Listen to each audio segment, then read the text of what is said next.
क्षमा देवी की प्रतिष्ठा की आमंत्रण पत्रिका। पूज्य आचार्य भगवंत श्री अभय शेखर सुरेश्वर जी महाराजा के भाई महाराज साहिब, पूज्य आचार्य भगवंत श्री अजित शेखर सुरेश्वर जी महाराज साहिब जेलर बुक की प्रस्तावना में लिखते हैं कि रोजाना घटने वाली घटनाओं में अपना कोई अपराध न होने पर भी पूर्व भव के या पहले की संभावना को मानकर जो स्वयं को अपराधी मानता है वह जीवन में शांति पाता है। इतना ही नहीं, वह संसार के लोगों के हृदय का स्वामी बन जाता है और वह इतनी क्षमता भी प्राप्त कर सकता है कि भविष्य में वह जगतपति भी बन जाए।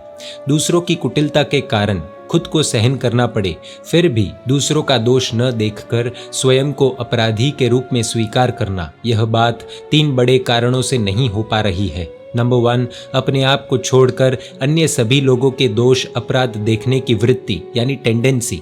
नंबर 2, इस कारण से बार बार उन जीवों के प्रति द्वेष करने की वृत्ति। नंबर 3, इन सब के मूल में स्थित हमारे तीव्रतम अहंकार की वृत्ति। इन सब के कारण खुद को अपराधी मानना बहुत कठिन है। हाँ, कठिन अवश्य है, परंतु असंभव नहीं है।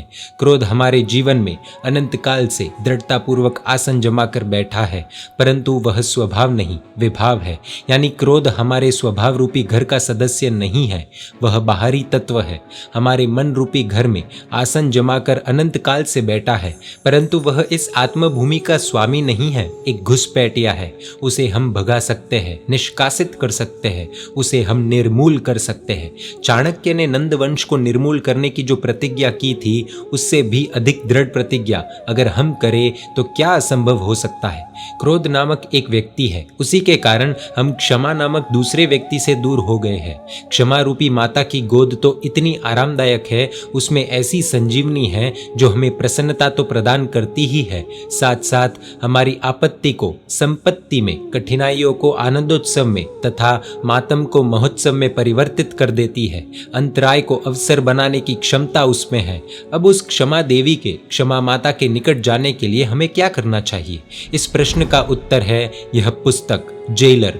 कर्म न्यायाधीश, परेशान करने वाला व्यक्ति जेलर और हम अपराधी, यह हुआ त्रिकोण। इस त्रिपदी का आधार लेकर अद्भुत तत्वोन्मेष के स्वामी पूज्यपाद गुरुदेव श्री ने हेतु, तर्क एवं दृष्टांत सहित इसको ऐसी सुंदर यथार्थ हृदयंगम शैली में प्रस्तुत किया है कि जिससे पुस्तक को पढ़ने के बाद दूसरों के प्रति हमारी दृष्टि निश्चित रूप से बदल जाएगी।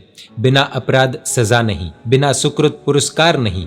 XYZ व्यक्ति दुष्ट है, मुझे परेशान करता है, जितनी बार ऐसा सोचेंगे उतनी बार आपको सजा मिलेगी और मेरे कर्म ही दुष्ट है, ऐसा हम जितनी बार चिंतन करेंगे उतनी बार भव्य पुरस्कार पाएंगे। अन्य जीवों के द्वारा दिए गए कष्टों को समता पूर्वक सहन कर लेना आत्महित का शॉर्टकट है। ये सब बातें इस पुस्तक में इतनी सुंदर ढंग से समझाई गई है कि हृदय के स्थान पर अगर पत्थर हो तो ही ये बातें हृदय में प्रवेश नहीं करेगी। इस पुस्तक को जानने के बाद क्रोध के उत्थापन का उत्सव अनेक घरों में, अनेक लोगों के हृदय में मनाया जाएगा। क्षमा देवी की प्रतिष्ठा की आमंत्रण पत्रिका प्रत्येक व्यक्ति की आंखों पर पढ़ने को मिलेगी। पूज्य अभय शेखर सुरेश्वर जी महाराज साहिब जेलर पुस्तक की प्रस्तावना में कहते हैं कि सूर्यास्त का समय निकट है। शिष्य हाथ में जल का पात्र लेकर गुरु भगवंत को विनंती कर रहा है कि गुरुदेव पानी पी लीजिए, परंतु गुरुदेव किसी अर्थ गंभीर चिंतन में मग्न, मन में त्वरित गति से चल रहे विचारों को कलम के सहारे कागज पर अंकित करने में व्यस्त है। यह एक चिंतन लिख लूं वरना कहीं विलीन हो जाएगा। एक बार, दूसरी बार, तीसरी बार शिष्य बोलता रहा, पानी पात्र में ही रह गया और सूर्य अस्त हो गया। ऐसा तो आज नहीं, एक बार नहीं, अनेकों बार जिनके जीवन में हुआ है वो महोपाध्याय यशो विजय जी महाराजा आज से लगभग 325-330 वर्ष पूर्व भारत की धरती पर विचरण कर रहे थे। उन्होंने एक अद्भुत ग्रंथ की रचना की, ज्ञान सार।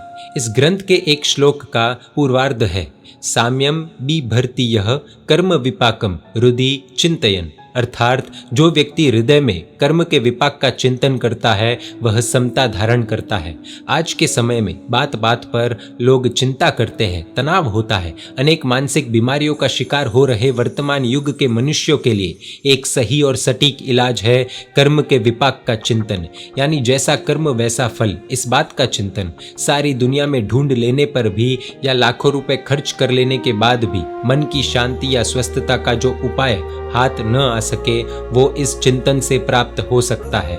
परंतु सबसे बड़ी कठिनाई की बात यह है कि मानव ने बुद्धि का महत्व इतना बढ़ा दिया है और श्रद्धा को अंधश्रद्धा कहकर उसका अवमूल्यन कर दिया है। इस कारण से कर्म नाम के इस विषय का स्वीकार दुर्लभ हो गया है।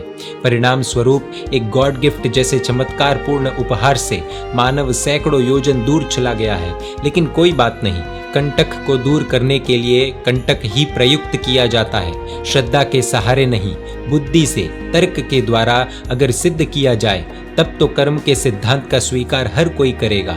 कर्म विज्ञान के पीछे 100% प्रबल तर्क शास्त्र है ही। उस तर्क को आज की भाषा में व्यक्त करने का प्रयास ही है जेलर पुस्तक। सामान्य रूप से साहित्य में पुनरुक्ति यानी बात को दोहराना दोष रूप माना जाता है, परंतु रोग के उपचार के लिए दवा बार बार लेना आवश्यक होता है और यह लाभप्रद होता है। प्रस्तुत पुस्तक भी मानसिक उपचार स्वरूप ही है। इस पुस्तक को केवल देखना नहीं है, आत्मसात करना है। केवल पढ़ना नहीं है, उसका रटन करना है। पढ़कर केवल आनंद प्राप्त नहीं करना है, बल्कि जीवन में उसका अनुसरण करना है। और यदि ऐसा होगा तो अंतःकरण में से अपूर्व शांत रस की अपूर्व ऊर्मियां उठेंगी और उसका स्पष्ट अनुभव कर सकेंगे। अनेक पीड़ा सहन करने के बाद भी नई सजाओं की संभावनाओं को उपस्थित करने के नुकसानदायक व्यापार में से बाहर निकल सके। एक सजा सहन करके 10 सजा से मुक्ति पाकर भव्य पुरस्कार प्राप्त करने की योग्यता प्राप्त की जा सके और इन दोनों से कहीं अधिक मूल्यवान वस्तु क्षमा और समता की साधना करते हुए वितरागता प्राप्त की जा सके। इन सब के श्रेष्ठ उपायों को जानने के लिए, जीवन में अंगीकार करने के लिए प्रस्तुत प्रकाशन का उपयोग सब करें, ऐसी करुणायुक्त प्रेरणा के साथ पूज्य आचार्य श्री अभयशेखर सुरीश्वर जी महाराज साहेब यह जेलर हम सभी के लिए प्रस्तुत कर रहे हैं। अगले एपिसोड से हम देखेंगे इस अद्भुत पुस्तक जेलर का पहला भाग। देखने के लिए आपको Jain media YouTube channel subscribe कर नोटिफिकेशंस के लिए बेल आइकन प्रेस करना होगा। आप हमें फेसबुक और इंस्टाग्राम पर भी फॉलो कर सकते हैं। परमात्मा के आज्ञा विरुद्ध कुछ भी कहा हो तो मिच्छामि दुक्कडम। जय जिन शासन, जय महावीर।